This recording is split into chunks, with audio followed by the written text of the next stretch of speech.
ہم حیا تو کرتے ہیں مگر اپنے بڑوں کی، باپ کی، دادا کی، ان کے سامنے کوئی گناہ نہیں کرتے کہ میرا باپ ہے، میرا والد ہے، میرا دادا ہے، اللہ تعالیٰ کے سامنے کر رہے ہیں تو ہر وقت دیکھ رہے ہیں۔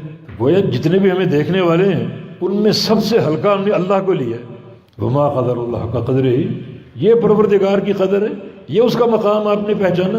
حافظ ابن قیم کی عبارت ہے، یا من جعلت اللہ احبط الناظرین الیک، اے وہ شخص جس نے اللہ تعالیٰ کو تمام دیکھنے والوں میں سب سے ہلکا سمجھا ہوا ہے۔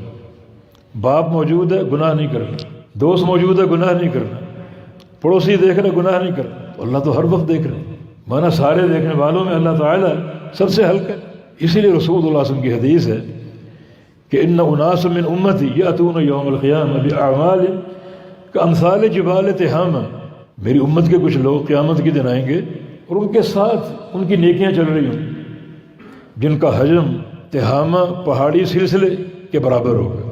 آپ مری کا پہاڑی سلسلہ سمجھ لیں، کسی اونچی چوٹی پر کھڑے ہو تو آپ کو تا حد نگاہ پہاڑ نظر آئیں گے، ایک چوٹی پھر دوسری پھر تیسری پھر چوتھی۔ اس طرح قیامت کے دن بعض لوگ اپنی نیکیاں لے کر کھڑے ہوں پہاڑوں کی چوٹیوں کی طرف اور خوش کہ ہمارے پاس ڈھیروں نیکیاں موجود، لیکن یجعل اللہ وباء منثورا، اللہ ان پہاڑ جیسی نیکیوں کو ذرے بنا کر بکھیر کر ضائع کر دے گا، اڑا دے گا۔ یہ کون لوگ ہیں؟